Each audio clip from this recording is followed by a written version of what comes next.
¿sí? Como coordinador del área de movilidad humana del Centro de Estudios de Política Internacional, como nos gusta llamarlo, el CEPI, de la Universidad de Buenos Aires. Te damos la bienvenida. Me acompaña Elena, que es una miembro muy fundamental del área. Así que, bueno, sin más, ¿sí? Vamos a empezar a hacerte algunas preguntas sobre tu recorrido migratorio, sobre quién sos. Pensábamos primero hablar nosotros sobre quién eras vos, pero era un poco raro eso. Así que si querés, hacer una breve introducción de quién sos, y luego ya vamos más a las preguntas, si te parece. En primer lugar, gracias por la invitación. De verdad, he colaborado con varios con medios en Argentina, con algunas organizaciones también, y siempre es un placer saber que estamos conectados a pesar de los muros que hoy en día cada vez van creciendo a nivel mundial, pero vemos que las personas, pues, a través de nuestra voluntad, pues, rompemos esos muros.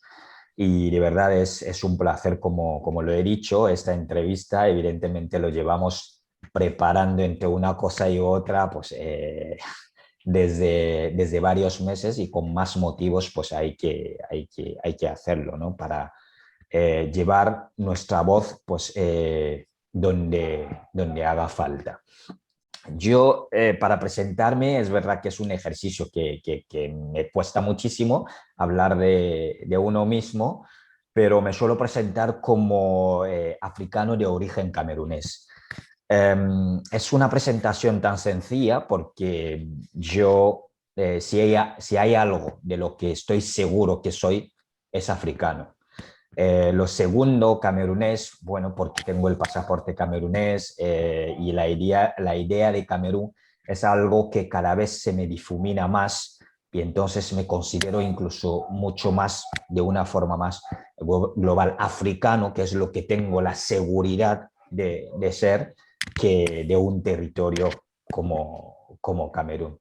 Luego, pues las profesiones y otras cosas, pues son cosas que también considero secundarias, por lo tanto, mi presentación es africano de origen camerunés. Muy bien. Tengo muchas cosas para decir sobre eso, pero me encanta. Va. Vivo, como yo te conté hace un rato, en off, digamos, África muy cerca, así que, bueno, nada. Creo que yo siempre digo que creo que, bueno, hay mucho hay mucho que decir sobre eso. Pero bueno, vayamos más a las preguntas y si de última, a la última eh, podemos ahondar sobre eso, ¿no? Sobre ser africano, ¿no? Esa frase. Primero, bueno, queríamos preguntar, más allá de que vos hablas de esto, ¿no? De ser africano primero, pero ¿cómo fue tu vida en Camerún? Un poco entiendo que fue tu infancia y no tanto, ¿no? Un poco más adelante también tu vida. ¿Y cómo fue que te dedicaste a las relaciones internacionales? ¿Cómo llegaste a eso? Mi vida en Camerún, suelo decirlo siempre de entrada cuando me entrevistan, porque esto permite un poco para romper ciertos clichés que se suele tener sobre el continente africano, porque generalmente cuando se habla de África o de los africanos, hay una forma condescendiente de hablar de los africanos, de gente pobre. Estamos hablando de pobres desde el punto de vista material, porque en África la pobreza, o sea, la riqueza la medimos de otra manera diferente. Suelo decir que vengo de una familia que afortunadamente está muy bien económicamente. No me fui de Camerún porque tenía hambre, no me fui de Camerún por miseria, por guerras, ni por hambre, nada de esto. Si puedo decir que me fui por hambre, sería por hambre de conocimiento, porque es lo que realmente me movió. Yo desde muy pequeño era una persona con bastantes inquietudes desde un punto de vista más general de todo lo que se movía a mi alrededor. Me cuestionaba mucho las cosas y quería formarme, simplemente. Quería formarme, quería ser alguien útil. Recuerdo que desde pequeño mi pasión era lo que quería hacer era ser periodista, porque tengo mi hermano que es periodista y bueno, a través de él, él era como un referente, un modelo para mí y un periodismo que yo veía de ser periodista, pero en lugares donde había conflictos, para poder contar lo que hay, porque me movía esa necesidad de hacer ver lo que las personas están sufriendo en otros lugares del mundo, que evidentemente no era mi caso, como lo decía, yo he tenido una infancia muy buena, muy bonita. Lo digo siempre, los mejores momentos de mi vida fueron evidentemente mi infancia, que recuerdo con mucha añoranza, de hecho muchas veces. Y las relaciones internacionales, bueno, el periodismo se me fue difuminando poco a poco porque me convertí en una persona muy crítica y desde el periodismo veía que el periodismo tenía un peligro si no estaba llevado a cabo de una buena manera. Podía ser un peligro e incluso una arma que podía destruir. Lo hemos visto con mucho suceso a lo largo de la historia de la humanidad, pero lo que más fue un declic fue la manera en la que se contó la primavera, la mal llamada primavera árabe, y, y a partir de ahí, pues dije, bueno, el periodismo va a seguir siendo mi pasión, la comunicación, comunicar, pero me voy a dedicar a otra cosa diferente y las relaciones internacionales para mí era como una disciplina mucho más amplia que me podía permitir tener una visión del mundo más amplio, a pesar de que las relaciones internacionales también es una disciplina que hay un peligro ahí porque todo está como muy eurocentrado, muy, digamos, solo a través del mundo, del prisma del mundo occidental. Cuando miramos los papers, cuando miramos los libros, etcétera, solo vemos que todo está como orientado hacia el mundo occidental, como si fueran los que crearon el El conocimiento. norte global, podríamos decir, ¿no? Efectivamente. Entonces, sí, relaciones internacionales, pero con una visión completamente diferente, una visión que tiende a cambiar la narrativa, una visión que tiende a quitar esa dictadura del conocimiento que padecemos en el mundo, ¿no? De ahí también la idea que me vino de crear el podcast África en un clic, justamente para retomar la palabra y para poder dar a África el lugar que se merece en este caso, pues dentro del sistema mundo. Sí, muy claro, esta colonización del conocimiento, que la vemos también acá en Argentina, esto de que siempre todo, mismo el derecho, se estudia a través de lo que sucede y lo que sucedió y cómo se ve Europa. Nunca se piensa en otro tipo de filósofos, pensadores, juristas que no sean europeos o que no fueron europeos. Efectivamente, es esa la línea que yo de verdad recomiendo a todas, porque las relaciones internacionales es una disciplina muy bonita. Es muy bonita porque conecta cuando pensamos desde un punto de vista de la cooperación entre los estados, del multilateralismo bien entendido entre los estados desde la igualdad esa que se caracteriza, sin perder de vista que las instituciones internacionales muchas veces no representan, digamos, esa diversidad de los actores que están dentro del sistema internacional. Solo tenemos que mirar una institución como Naciones Unidas, en la que, bueno, pues a día de hoy todavía cuesta mover hilos para poder decirles a los que están en el Consejo de Seguridad, los miembros permanentes, que aquí hay un fallo, hay un desequilibrio, porque algo que se construyó, que digamos que se construyó cuando todavía solo había 50 países en el mundo, y hoy en día la Asamblea General cuenta con 193 países, y todavía solo hay 5 miembros permanentes que la gran mayoría son europeos, no hay representación de América Latina, no hay representación de África, África que representa por lo menos un tercio de los países de la Asamblea General de Naciones Unidas. Creo que hay un gran desequilibrio y hay un fallo, ¿no? en eso. Claro. Sí, aparte también como si el mundo siguiese siendo el mismo, ¿no? Como si los países mismos dentro de África, dentro de Medio Oriente, ni que hablar de Asia, no hayan cambiado. Nos Ni quedamos hablar con el que, principio de 1900. no, ni hablar que los países africanos, bueno, independizados, supongamos, usemos esa palabra, en los 40 y pico, 50, no habían sido independizados, ¿no? Así que, Efectivamente. totalmente. Bueno, ahora vamos un poquito más a tu trayecto migratorio y nos gustaría saber o que nos cuentes cuáles fueron las principales dificultades que se presentaron al llegar a Europa, bueno, especialmente España, por supuesto, y si los servicios están adecuados a las necesidades particulares de las poblaciones migrantes originarias de África subsahariana, si se tiene en cuenta esta particularidad, por ejemplo, a través de los traductores, intérpretes, si hay sensibilidades culturales que se tengan que tener en cuenta, como si, mejor dicho, si estos trámites, todos son solo vistos a las personas como un número o se analiza profundamente el origen de las personas, de las necesidades particulares. Las dificultades se empiezan a encontrar a partir del momento en el que uno, o una en este caso, piensa migrar. Es verdad que no fue mi caso porque yo cuando me fui, mi idea no fue venir a España.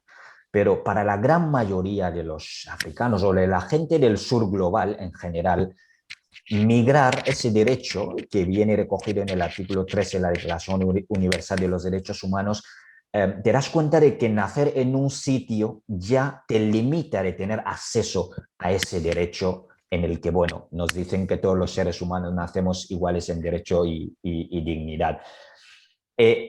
A partir del momento en el que tiene uno la idea de migrar, ya empieza a encontrar las dificultades. Si está en el sur global, en África, más todavía. Porque piensas migrar, eliges el país, no es que elijas un país y que tus medios te permitan viajar a ese país, porque tienes que pasar por toda una traba burocrática, al final te acaban denegando el visado, después muchas veces de haberte gastado mucho dinero que no te van a devolver, ese es el primer paso. Y luego, si aún así te decides migrar, pues vas a sortear obstáculos porque Europa ha hecho un sistema en el que sus fronteras no se limitan ya en el Mediterráneo, sino que lo externalizan hacia terceros países. Primero, en los países donde salen la mayoría de los inmigrantes.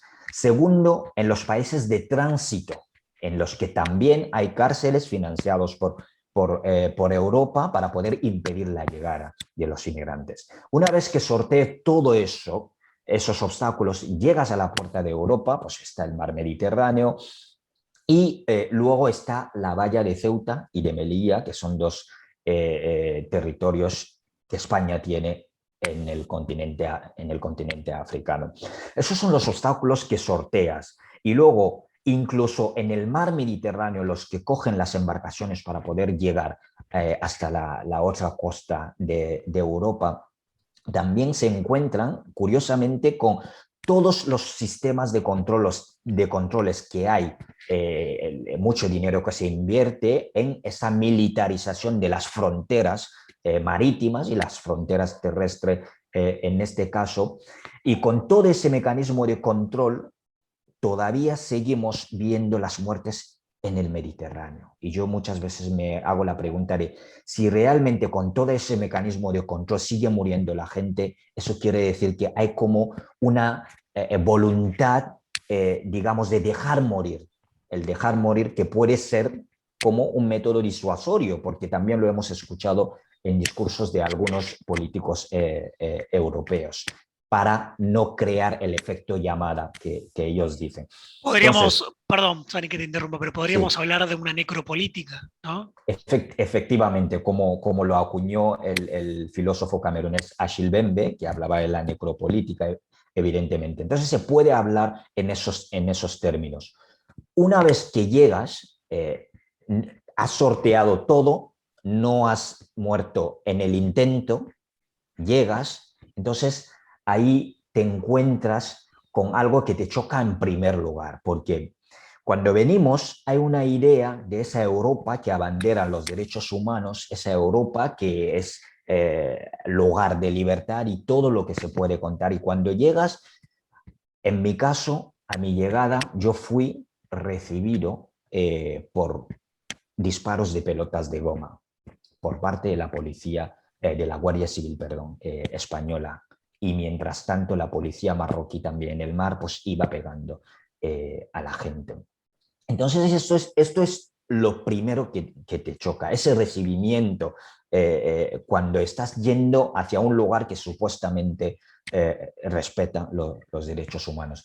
Y luego el propio sistema de acogida. Yo digo siempre que si hay algo que supuestamente está hecho para incluir o integrar, como lo dicen, a las personas migrantes, como la ley de extranjería española o incluso la política migratoria europea, si hay algo que solo sirve para perseguir a los inmigrantes, es justamente eso, la política migratoria europea en general y en el caso de España, la ley de extranjería. La ley de extranjería de España no, digamos, no es acorde a los principios de respeto de los derechos humanos. Ni siquiera está hecho para incluir, como dice, a las personas migrantes. Y luego las organizaciones que trabajan con las personas inmigrantes generalmente hacen una labor de, hay un conjunto que llega, hacemos una política o una forma de actuar hacia ese conjunto en el que no individualizamos. Es decir, es un todo que llega y a ese todo vamos a darle un servicio en el que es un conjunto y el que sale de ahí pues es que ha salido y el que no, pues no. ¿Hablas de los CETIs? Sí, hablo de los CETIs, no solo de los CETIs y también de las cárceles como los CIES, que son cárceles donde se encarcela prácticamente a las personas inmigrantes por haber migrado, por haber llegado a España, sino también los centros de acogida, los centros que llamamos de acogida humanitaria. Yo digo siempre que una sociedad que acoge y que hace una acogida buena e integral a una persona, esa persona puede llegar a convertirse en una riqueza para ese país. Y cuando digo riqueza, muchas veces huyo un poco de la definición de riqueza para que no, digamos, hablemos de las personas desde un punto de vista utilitarista. Me gusta siempre matizar esto. Y cuando decía esto, hay muchos casos de jóvenes que llegan con mucho talento y que algunos quieren reenganchar sus estudios, algunos quieren seguir formándose, algunos vienen incluso con cosas que pueden aportar a esta sociedad, pero hay como una especie de política que orienta a las personas inmigrantes en diferentes sectores de la sociedad. Es decir, hay como una voluntad deliberada de orientar hacia marginalizarlos. Sí, efectivamente, para marginalizar, sino también para hacer que estén en un solo sitio. Es decir, si vienes a España y estás buscando dónde hay inmigrantes, generalmente les vas a encontrar pues, en campos, trabajando en campos explotados para que los españoles puedan comer frutas y verduras en su casa. Lo hemos visto también durante la crisis del COVID, mientras se decía a la gente de hay que confinarse, la gente no puede salir de su casa, etcétera, etcétera. Los que estaban en primera fila trabajando en los campos para traer efectivamente esas frutas y verduras a los españoles en sus mesas eran las personas inmigrantes. Porque ellos, ahí es donde vimos que incluso confinarse era un lujo.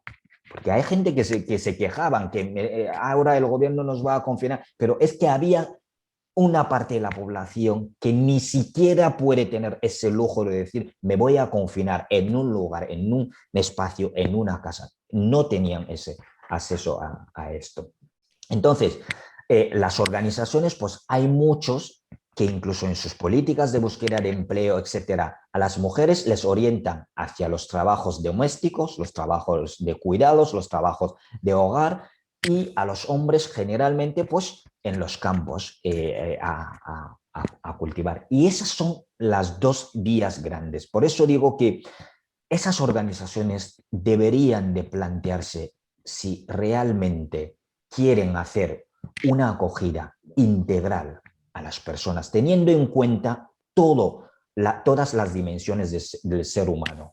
Y las dimensiones del ser humano pueden ser las culturales, las, digamos, espirituales, porque hay mucha gente que llegan y tienen inquietudes espirituales, inquietudes culturales, tradicionales, o te proponen alienarte o te proponen el método de aculturación.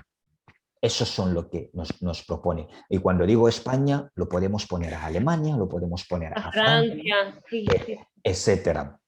Vemos barrios enteros, barrios que llaman barrios para inmigrantes. Y entonces las organizaciones que trabajan con las personas inmigrantes, cuando quieren implementarse o, digamos, coger un piso donde van a acoger a los inmigrantes, ¿dónde lo cogen? Pues en los barrios marginados, en los barrios a las afueras, en los barrios donde se supone que están los inmigrantes, para que estén entre ellos. Y a mí me han llegado a decir, es que lo hacemos porque el alquiler es más barato ahí, pero si están diciendo que quieren incluir a la gente dentro de la sociedad, no creo que apartarles entre ellos sea la solución en este caso, ¿no? Y yo creo que ahí sí que hay mucho que se puede hacer. Yo recuerdo hace un año, estuve, 1 o 2 años, estuve dirigiendo un centro de acogida, un centro autogestionado de unos amigos que se llama Espacios Veracá, y ahí sí que cuando llegué, efectivamente, desde el primer momento vi la filosofía que tenían, y también pusimos una filosofía de una acogida integral en el que la persona cuando llegaba se tenía que saber cuáles eran las inquietudes de esa persona y acorde a esas inquietudes, pues orientar a las personas.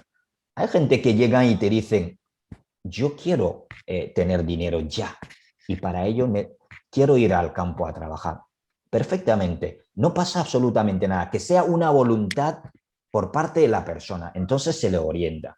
El que llega y te dice, yo quiero estudiar, tiene que haber un mecanismo que facilite ese acceso a la educación también a las personas inmigrantes. Y hoy en día, como digo, de los chicos y las chicas que han pasado por ese centro del que estaba hablando antes, hay muchos hoy en día que han retomado sus estudios, algunos ya están para finalizar sus estudios, y ellos mismos son los que ahora orientan a los que llegan para que de verdad eso sea el camino. Porque digo siempre que últimamente estoy viendo muchos talentos que están llegando en las personas que deciden migrar.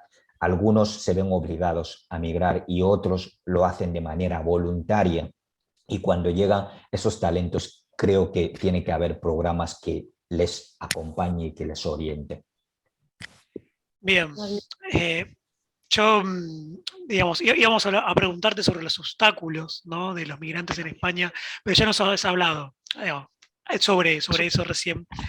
Entonces, mi pregunta es, siempre citando, robándole a Pablo Blanco, un colega antropólogo de acá del sur de Argentina, que vino a hablarnos en su momento, que me encantó esta frase, digo, es un poco complicada, digo, en términos reales, ¿no? Pero es, los migrantes llevan las fronteras a cuestas, ¿no? En el día a día me refiero, ¿sí? ¿Ese fue tu caso? ¿Es el caso de los migrantes de África y africanos en general, pero de África subsahariana? En el día a día, digo, en el desarrollo de tu vida cotidiana, ¿es algo, tiene que ver con eso? ¿Lo has vivido en un punto? A ver, uno cuando sale de su país no deja de ser migrante y desgraciadamente cuando migras hacia una sociedad que de una manera u otra es una sociedad cerrada que no te considera como una persona válida, ya sea por tus orígenes, y nosotros no solo el hecho de ser migrantes, sino que el origen también nos atraviesa también otras interseccionalidades que pueden ser, por ejemplo, la racial decía antes, el origen. Y esto hace que al llegar aquí, evidentemente, en tu día a día, tienes que demostrar muchas veces 4 o 5 veces más. O sea, tienes que demostrar que eres válido para algo que la gente a lo mejor, el común de lo mortal, dentro del espacio donde nos encontramos, a lo mejor lo tienen de fábrica o lo hacen y nadie les cuestiona. Estás continuamente siendo cuestionado en esta sociedad. Y eso hace que en tu día a día tienes muchas veces que demostrar ese 2 o 3 veces que sí, aquí donde estoy porque merezco estar aquí. Estoy por mis méritos. Yo he llegado a presentarme a entrevistas de trabajo en los que, bueno, en la entrada venimos, entregamos el currículum y pasamos en la sala de la entrevista. En una de las entrevistas que llegué, es una anécdota, presenté mi currículum y el hombre estaba delante y claro, ahí yo era el único africano. Y era, si podemos decir, un puesto en el que no esperan, como dicen, gente como yo. Y cuando coge el currículum lo mira, me vuelve a mirar, porque en España es obligatorio poner la foto en el currículum. Lo mira y me vuelve a mirar y aún así me pregunta, ¿este currículum es suyo? Y claro, ahí uno muchas veces no sabe cómo contestar porque no te esperas a esas cosas y otras veces te esperas porque vas preparado, porque dices, puede pasar cualquier cosa. Y ante ese tipo de cosas, lo que me quiere decir esta persona es que este lugar no es donde yo tengo que estar. Entonces, para Donde, estar donde se supone que tenés que donde estar. efectivamente, Digo, me parece que hay efectivamente. que hacer esa diferencia. Efectivamente. Entonces, eso hace que cada vez que me tengo que presentar a ese tipo de sitios, pues tengo que hacer 2 o 3 veces más esfuerzo, tengo que estar lo más correcto posible para que no se me pueda reprochar absolutamente nada. Y eso muchas veces, que lo queramos o no, es una carga y nos cansa muchas veces. Y yo lo he visto incluso dentro de la propia sociedad. En el día a día, todas las cosas que haces cuando vas a hacer un trámite, ya sea en el centro de salud, cuando vas a la oficina de extranjería, ya es otro nivel, el nivel de violencia que muchas veces llegamos a encontrar en esos espacios, ¿no? O los controles en los aeropuertos, en las estaciones de autobuses o en las estaciones de tren, los controles que dicen siempre que son controles aleatorios, pero son aleatorios y solo caen en las mismas personas, ¿no? Son controles claramente controles por perfiles étnico-racial. Yo recuerdo hace poco fui a dar una conferencia en Canarias y nada más llegar al aeropuerto, un guardia civil estaba en medio de mucha gente porque el vuelo llegó con mucha gente y en el medio me puso la mano así y me dejó documentación. En medio de mucha gente. Y evidentemente yo venía justamente a dar una conferencia para hablar de las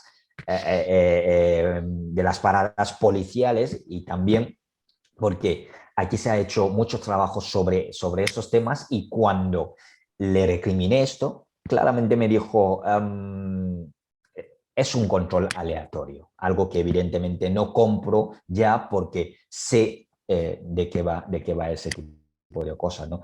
Y evidentemente es una carga que psicológicamente ha hecho mucho daño también a gente.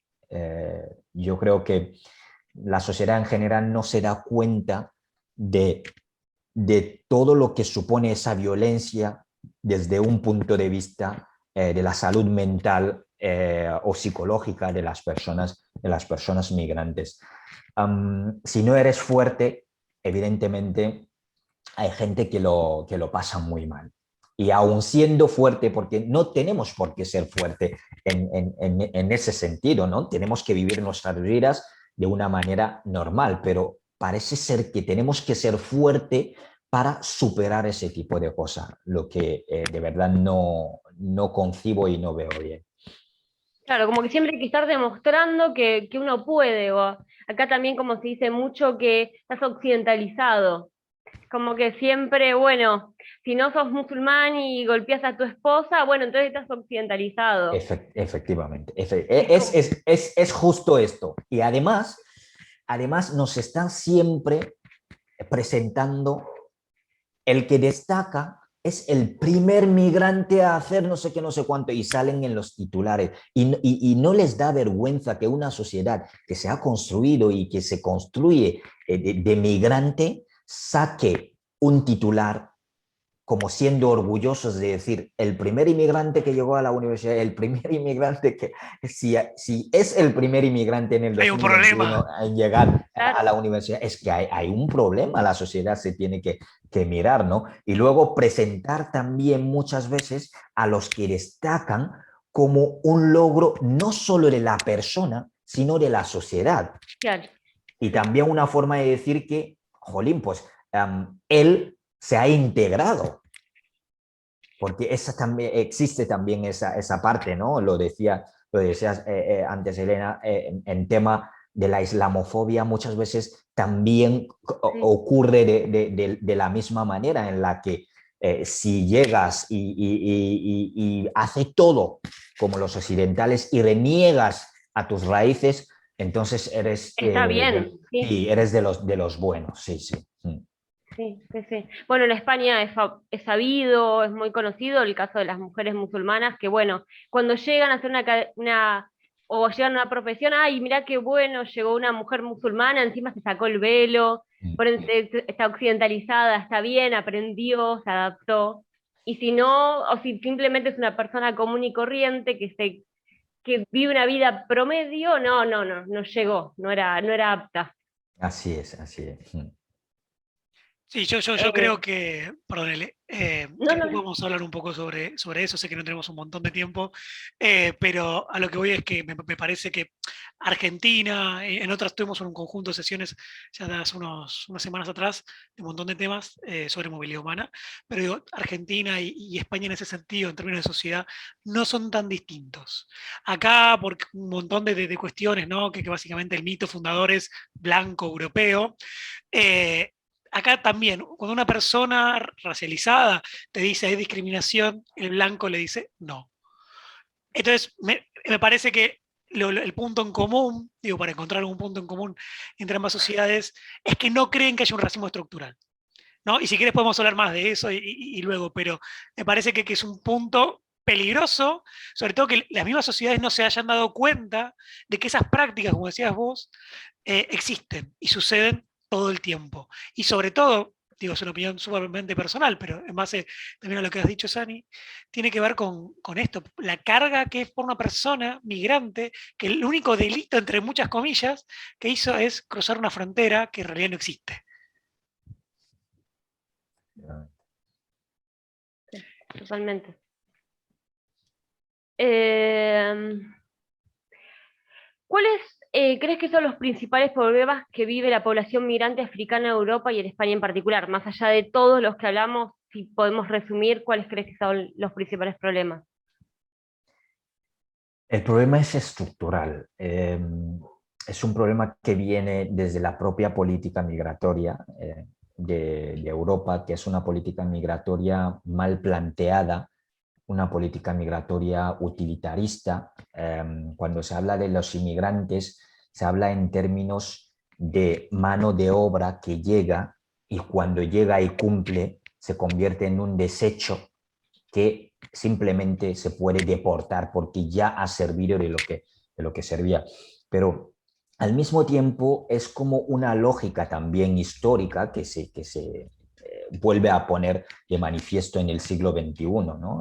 En aquel momento eran los antepasados de esos migrantes que se traían desde África, en el caso de África, para trabajar en las Américas y todo el beneficio volvía a Europa para construir las metrópolis, pero en este caso son los propios hijos y bisnietos de esas personas que fueron llevadas a esos territorios que migran, ya sea de manera voluntaria o se ven obligados y cuando llegan también les vuelven a decir aquí, si sirves para trabajar en lo que nosotros no queremos hacer, pues puede que seas bienvenida. Y cuando terminas, ya tienes que ir pensando regresar porque aquí no tienes sitio para estar. Entonces, la propia política migratoria europea de facto es una política migratoria represiva, mortífera y también excluyente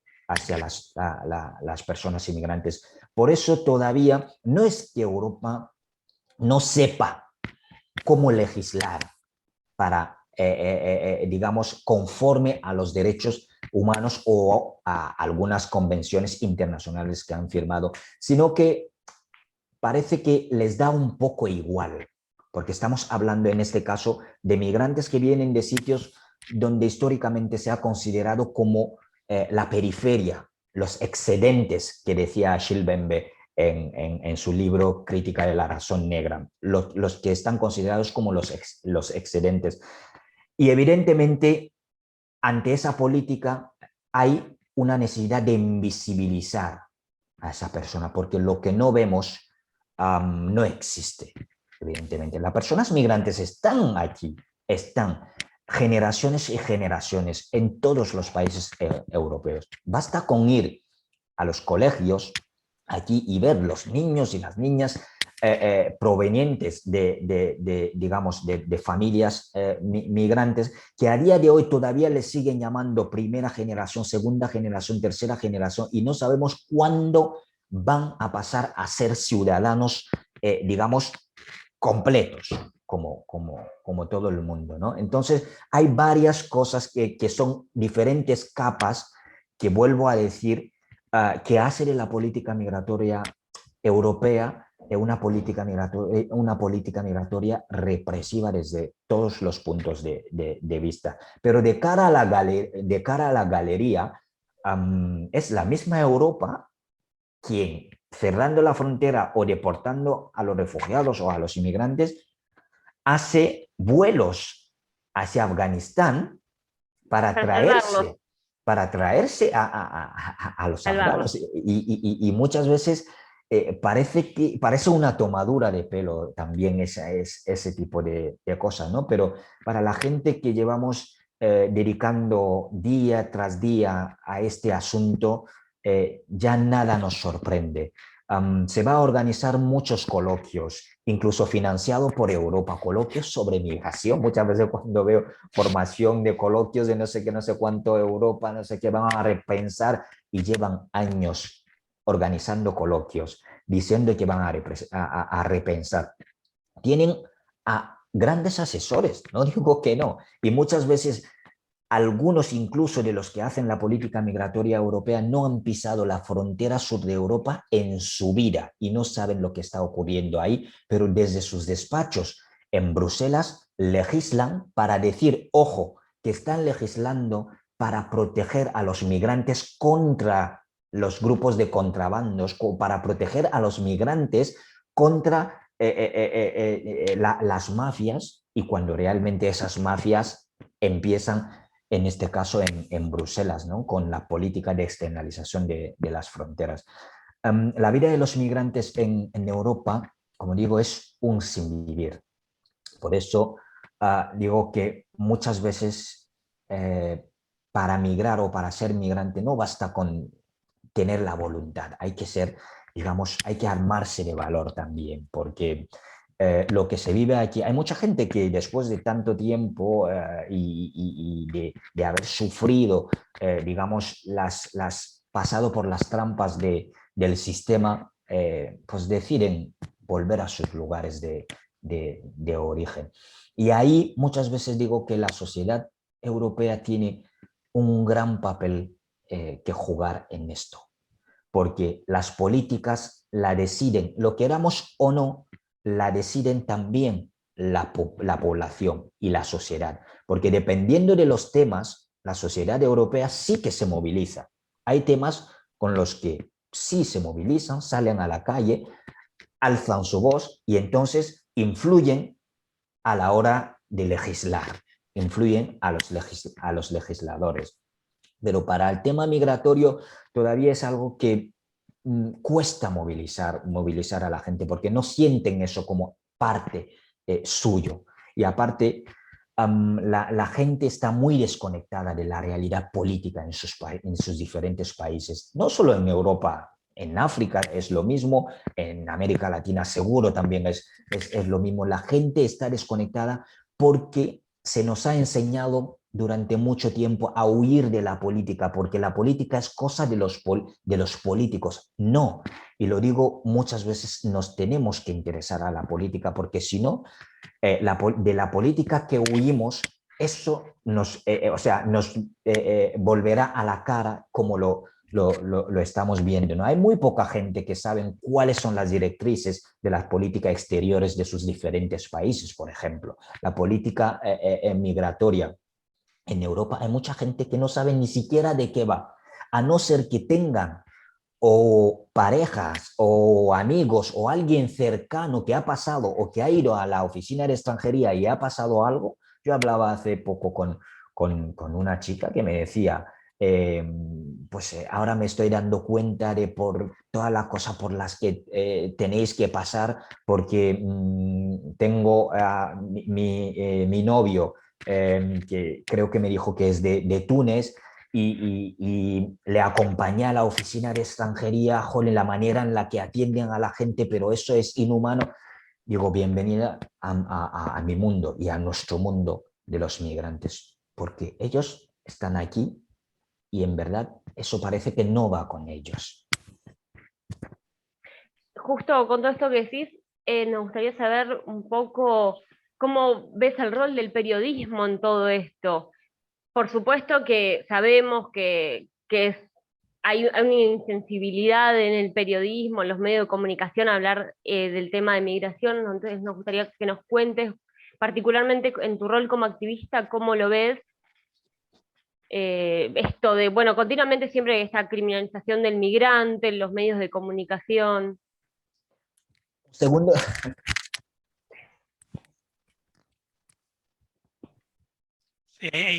Perdón, sí. Buenísimo. A ver, los medios de comunicación, digo siempre que tienen un papel fundamental de jugar, no solo en tema de la inmigración, bueno, ahora es lo que nos toca hablar, sino en general. Tienen un poder increíble de poder construir y a la vez de deconstruir. Últimamente estamos viendo el auge de la xenofobia, el odio en Europa, y también añado un factor también que es la islamofobia en Europa, y en gran parte también tiene que ver con el uso que hacen los medios de comunicación de ciertos temas. Cuando un migrante hace algo, en el titular siempre sale el origen de la persona. O sea, un inmigrante ha hecho no sé qué, no sé qué, no sé cuánto. Y aparte de eso, cuando esos titulares pasan en manos de políticos de la extrema derecha, lo saben utilizar muy bien. Y los políticos, la extrema derecha, se construye evidentemente nutriéndose de esos falsos, esas falsas informaciones, los fake news y los bulos.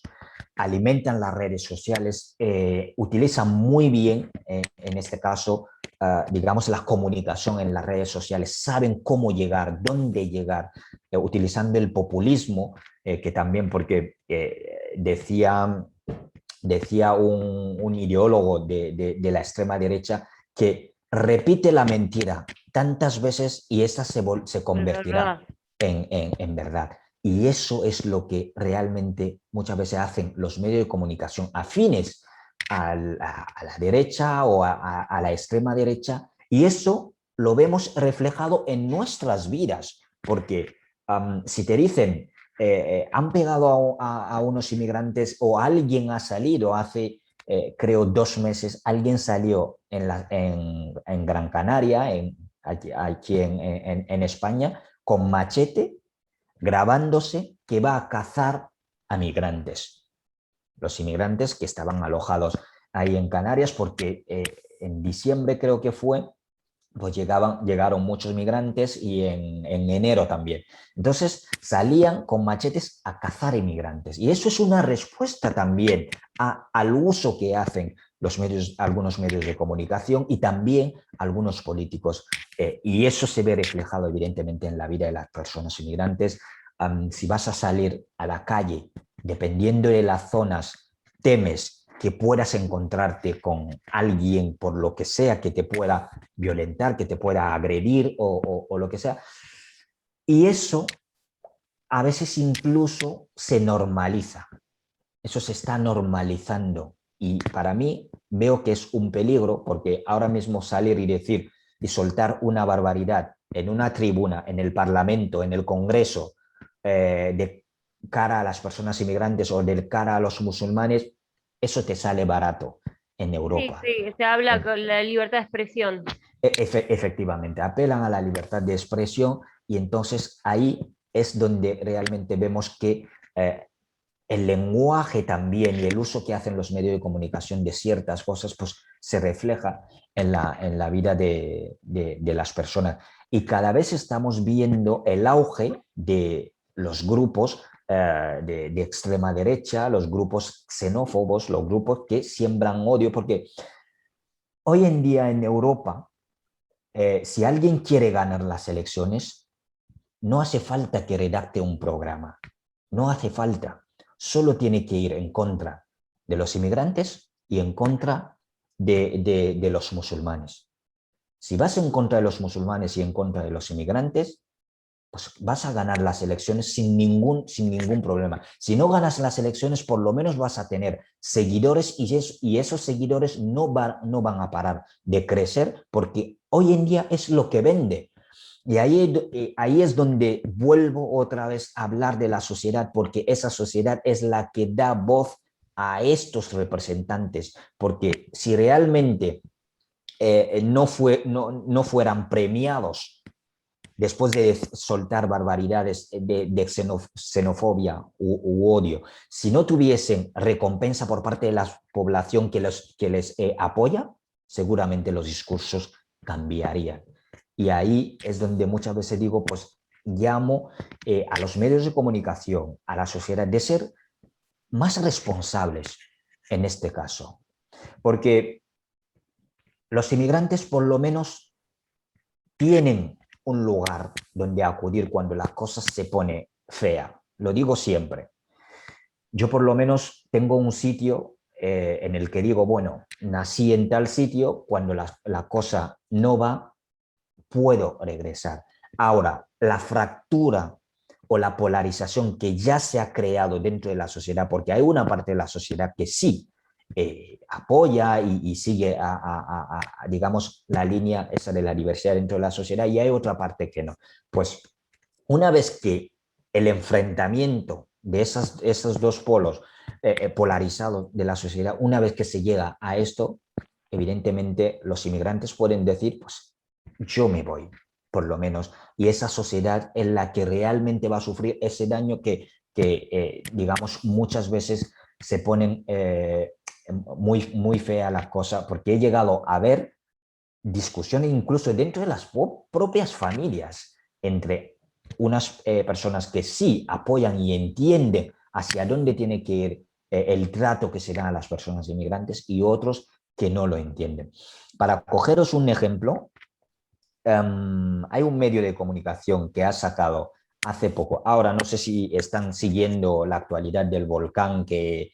que ha entrado en erupción aquí en España, pues curiosamente hay un medio de comunicación que cogió una declaración de un líder de la extrema derecha diciendo que mientras hay menas, llaman así a los niños inmigrantes, que están durmiendo en hoteles en Canarias, la población autóctona española está durmiendo en pabellones o no, sus casas ya no pueden tener acceso a sus casas y también están exponiéndoles a esto. Y otros que añade diciendo que ahí es donde, o sea, para pagar, curiosamente, para pagar esto es donde hay que mandar a los niños inmigrantes, en vez de tenerle ahí, que se le tiene que mandar al sitio, o sea, en vez de mandar a la Guardia Civil o a la unidad militar de emergencia, que lo que se tenía que hacer es enviar a los niños inmigrantes a Yo, ese lugar. yo quisiera ir ahí, digo, vengo ahí pensando la pregunta y quiero ir ahí, a la sociedad, ¿no? Es una pregunta que también hicimos en las sesiones, en todas estas 7 sesiones que tuvimos hace unas semanas. Y mi pregunta es, primero, hace un ratito decías, bueno, el tema migratorio no moviliza tanto a la sociedad. Decime si me corrijo o algo así. Tal vez, o te interpreté mal, pero digo, para mí sí lo moviliza y siempre de la parte de la ultraderecha. Entonces, como sabemos que fuiste candidato y queremos preguntarte, o yo por lo menos quiero preguntarte sobre Vox, ¿no? La sociedad y Vox, ¿no? Vox, para las personas que no saben, es un partido de ultraderecha que nació hace ¿cuántos años? 4 años, pero somos 2, seguramente está teniendo más arriba del 20% de escaños en el Parlamento español. Y Vox refleja esa sociedad que vos hablabas recién española, que o no le importa, digo, es apática, ¿no? Con respecto a la migración, el colectivo LGTBQ+, digo, porque hace poco en Madrid, creo que fue el fin de semana pasado, hubo una manifestación en un barrio, como acá llamaríamos Palermo, ¿no? Que Chueca, que es un barrio a favor del colectivo LGTBQ+, pero también, digo, esta gente hablaba sobre migrantes afuera y otra cantidad de cosas, bueno, algo muy característico de un grupo neonazi, básicamente, o de ultraderecha. Y mi pregunta es, ¿qué opinas de Vox? ¿No? ¿O cómo ves Vox en el marco de la sociedad, por un lado? Y por otro lado, y volviendo a este punto que vos hacías, ¿no? La sociedad.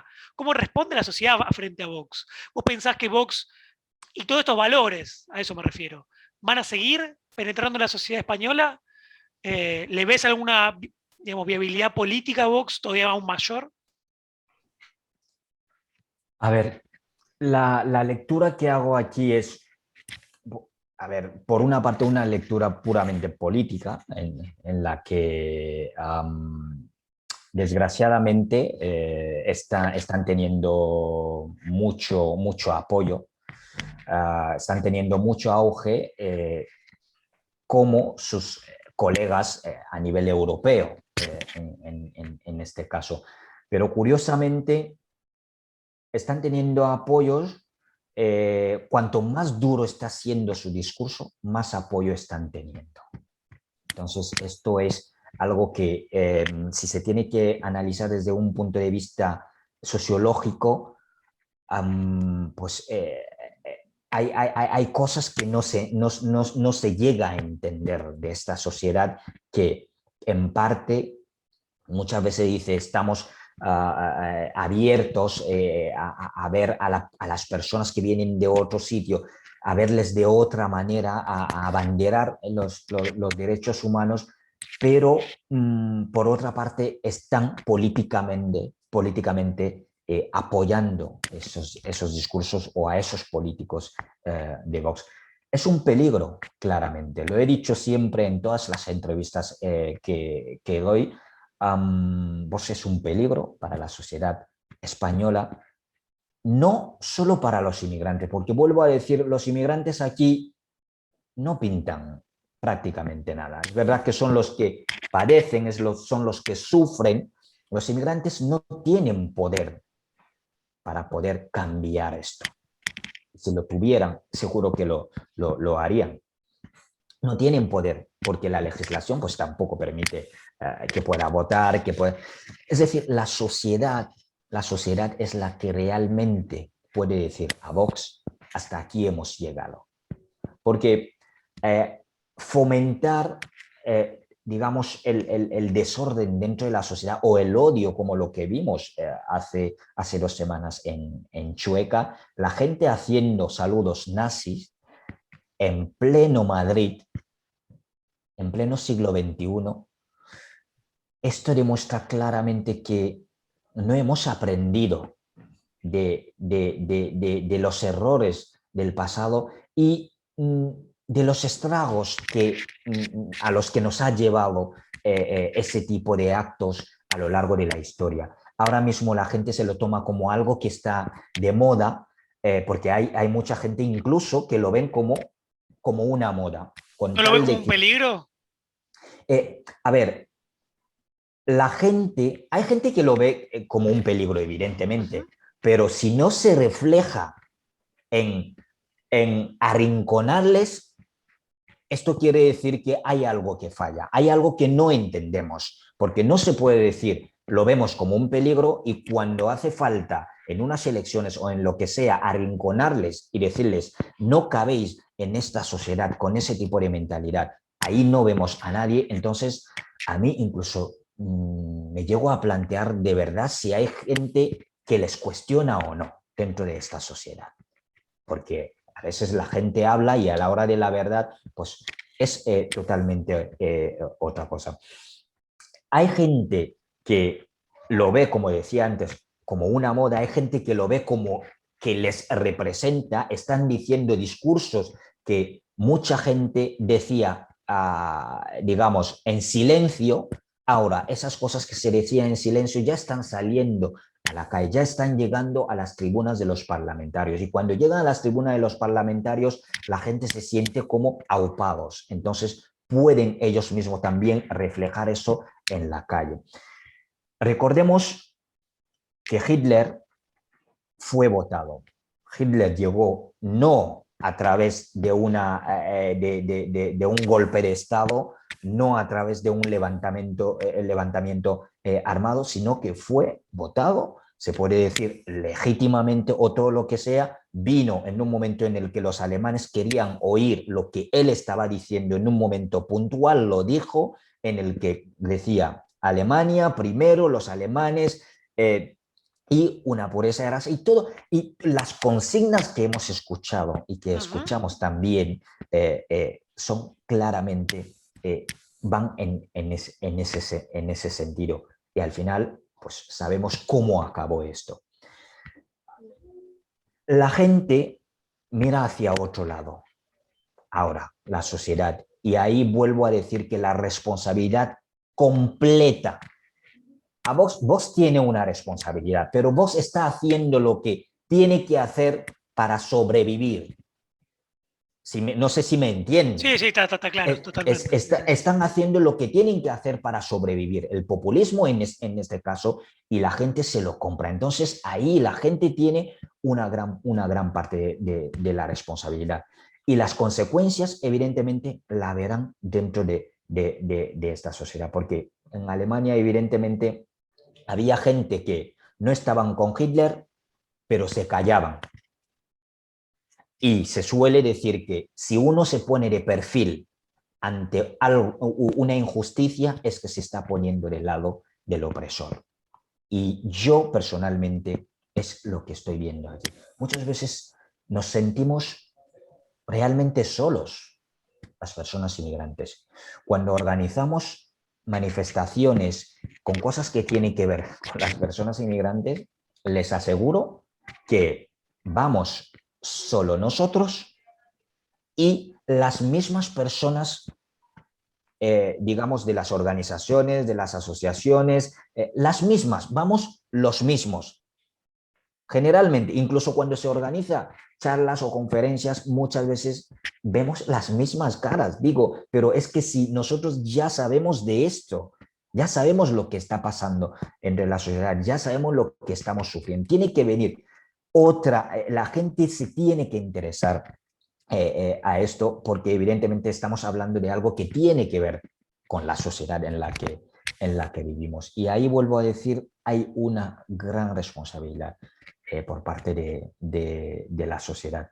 Porque aquí también existe esto de que si en mi casa estamos bien, no tenemos ningún problema, yo no me voy a meter en líos. Existe eso también, que mucha gente, en este caso, pues adoptan esa actitud, ¿no? Porque se ha enseñado a la gente, es un poco como con el racismo, se ha enseñado quizás a la gente que el racismo es malo, pero no se ha enseñado a la gente a no serlo. Y eso, porque si dices, muchas veces hay gente que hacen comentarios racistas y te dicen, yo no soy racista. ¿Por qué? Pues porque ser racista quizás se ve como algo malo, pero no se ha enseñado a no serlo. Y ahí también es donde yo digo que incluso desde los centros educativos también se puede ir formando a los jóvenes para tener una opinión muy clara de lo que debe ser la sociedad en la que viven. Y la sociedad española, que lo quieran o no, no es blanca, nunca lo ha sido. Aunque la gente cree que la sociedad española es blanca, católica, apostólica, romana, no, España nunca lo ha sido y siento mucho decirlo a la gente que añora el tiempo de la conquista y todo lo que llaman de que la cosa no es así, de verdad.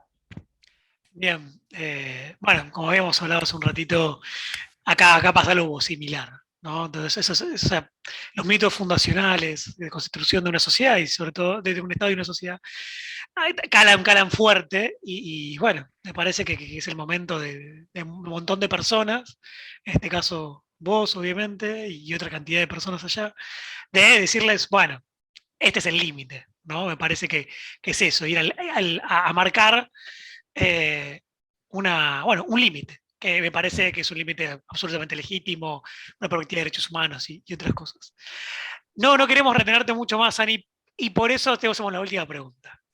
Volviendo a la parte principal, perdón, a la parte del principio, que vos decías, yo soy africano, ¿no? Primero africano y después el mundo, si querés llevarlo un poco más al extremo. ¿Cómo, cómo ves África hoy, el continente, a tu Camerún natal? Pero bueno, si quieres hablar un poco más del resto, ¿cuál es tu perspectiva sobre África? África, yo hablaría de dos cosas, dos momentos. El África actual, por qué no? Pero el África de 2050, ¿no? Hay un montón de cosas hay un montón de estudios y de papers y de conferencias que hablan de, para el 2050 África va a ser un continente, por ejemplo, que va a tener, no recuerdo bien ahora el porcentaje, pero la mayor cantidad de nacidos, ¿no? Van a estar en África, ¿no? De las nuevas generaciones. Mientras que Europa tiene por ejemplo, una natalidad muy baja, ¿no? Entonces, digo, ¿cómo ves África hoy, el continente hoy? ¿Y cuál es tu perspectiva de futuro? A ver, yo evidentemente África como forma parte también de una región dentro de este mundo, tras lo ocurrido con la crisis del COVID, pues ahora mismo ha sido golpeado, no desde un punto de vista sanitario, que afortunadamente no hizo mucho daño, sino desde un punto de vista económico. Hubo ese parón que también llegó a África, pero hay muchos países, porque cuando hablo de África muchas veces también me gusta separar y diferenciar para entendernos, para no hablar siempre de un conjunto, ¿no? Pero hay países que están en la senda de la recuperación económica, que para mí creo que es algo positivo. Entró en vigor la zona de libre comercio más grande del mundo, que es las LECA, en este caso, que también es algo que augura un buen futuro a todo lo que es el comercio en África, el mercado en general, porque es un mercado que representa cerca de 1.200 millones de personas, como decía, una de las zonas más grandes en el mundo.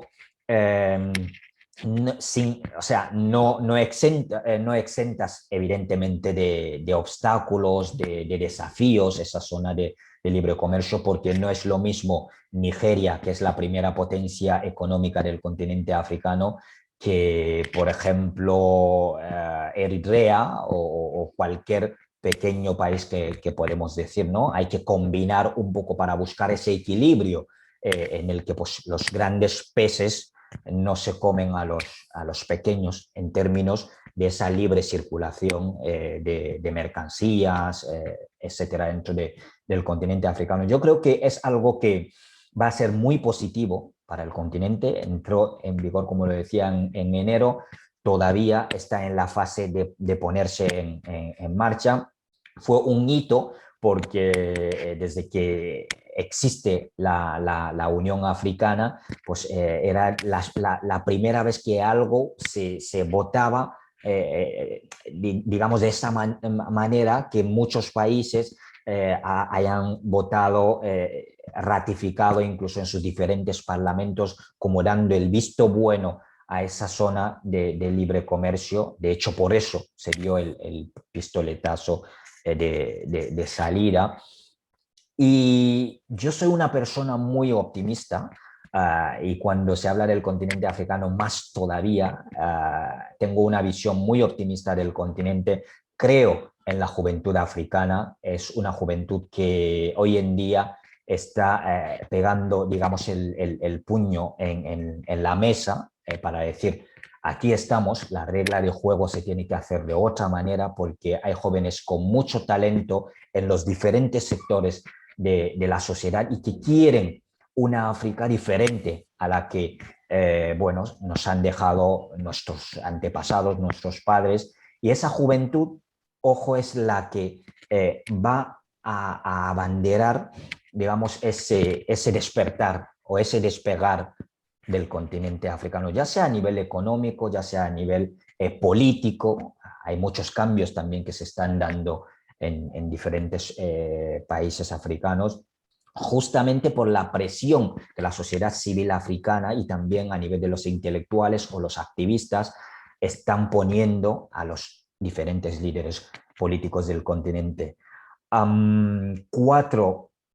Tres de cada cuatro ser humano en el 2050, según varios estudios, será africano, lo cual es una buena noticia para África y una mala noticia para los neomaltusianos y los que hacen esa conspiración de que África está teniendo están teniendo muchos niños y eso no va a ser sostenible. Les digo que se relajen, de verdad, que eso no va a causar ningún daño. China es un único país, tenemos que mirar la población que tiene China y estamos hablando de África, que es un continente que solo tiene 1.200 millones de personas. La India también es un país. Y entonces los africanos ya saben que no deben hacer casos a esos estudios que les dicen que la juventud o tener una población es algo malo. Evidentemente tiene que ser algo sostenible. Y los africanos y las africanas lo saben. Y creo que es un motivo que nos tiene que hacer ver que hay una gran responsabilidad que tiene que acompañar ese proceso. Y ahí es donde entran también la juventud del continente africano, siempre con una visión amplia y abierta del multilateralismo con las otras regiones del mundo, porque yo así es como concibo digamos, las relaciones entre los seres humanos. Y los africanos tienen que entender también que por mucho, o sea, por muy grandes que sean, grandes filósofos, grandes economistas, grandes escritores, por muy grande que sean en sus diferentes sectores, allá donde estén en el mundo, no se les respetará mientras África siga arrodillada, si son africanos. Y esto es algo que nos tiene que hacer entender que nuestro camino profesional, nuestra grandeza o lo que sea, tiene que tener un enfoque de mirada hacia el continente africano para entender que si somos es porque África es, y si África no es, de verdad nadie nos va a respetar. Bueno, gran frase en ese sentido. Desde el Centro de Estudio Política Internacional, Sani, desde el CEPI, te agradecemos muchísimo, muchísimo esta entrevista que, como bien decías al principio, nos costó un poco coordinarla, pero estamos felices, tanto él y acá yo, No, de haberla tenido. maravillada, la verdad que se habló de un montón de temas, fue muy variada, clara. Felicitaciones. Y a título personal, insisto, personalmente, yo tengo mis convicciones, entiendo que la cooperación sur-sur es absolutamente necesaria, es más en el mundo en que vamos a vivir, no en este, que ya debería haber sido la cooperación sur-sur un hecho, pero no, lamentablemente no, pero creo que es la cooperación del futuro. Yo estoy convencido que en este caso Argentina, pero Latinoamérica tiene mucho que ofrecerle a África. Pero al mismo tiempo África tiene mucho que ofrecernos a nosotros. Pero bueno, eso es una cuestión más personal, pero muchos colegas también en el CEPI lo piensan en ese sentido. Así que nada, como coordinador del área de movilidad humana, te agradezco, te agradecemos.